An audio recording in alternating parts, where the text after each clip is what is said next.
Rouble, बहुत सारी बातचीत आपसे होंगी, लेकिन शुरुआत मैं उसी से करूंगी। आज तो रूबल नागी दी रूबल नागी बन गई है और पूरी दुनिया उन्हें पहचान रही है, लेकिन पीछे की जो कहानी है वो बहुत कम लोग जानते समझते हैं जी। सबसे पहले मैं जानना चाहूँगी उस रूबल नागी से जो कहीं ना कहीं कला के प्रति उसकी रुचि थी और अपने आप को एक आर्टिस्ट भर समझती थी, और आज द रूबल नागी बनने का सफ़र किस तरह से शुरू हुआ?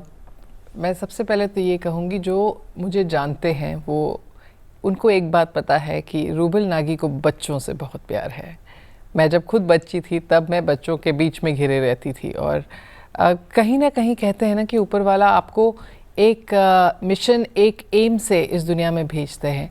तो कहीं ना कहीं आई थिंक मेरे दिल में बच्चों के लिए इतना प्यार उन्होंने बचपन से ही डाल दिया था। और एक बहुत साधारण, बहुत सिंपल घर से आती हूँ मैं। मेरे फादर फ़ौज में थे। इनफैक्ट जब मैं पैदा हुई थी, मेरे 2 बड़े भाई हैं, जब मैं पैदा हुई थी तो मेरे फादर बॉर्डर पे थे और पहुँच नहीं पाए थे, और मेरी मदर, उस समय इतनी सुविधाएं नहीं थी कि मेरी मदर हॉस्पिटल पहुँच पाती। तो मैं देवली के, जम्मू एंड कश्मीर के एक छोटे से गाँव में पैदा हुई थी, जहाँ पे मुझे आज भी याद है जब हम बचपन में जाते थे तो मैं अपनी मॉम को कहती थी कि मम्मा यहाँ ईंटें क्यों नहीं हैं आपके कमरे में, क्योंकि वो मिट्टी से बना हुआ एक कमरा था। सो आई थिंक शायद ऊपर वाले ने आपको मिट्टी से पैदा होते ही जोड़ दिया। तो वहीं से सफ़र शुरू हुआ। हर 2-3 सालों में एक नए शहर में मेरे फादर की पोस्टिंग हो जाना।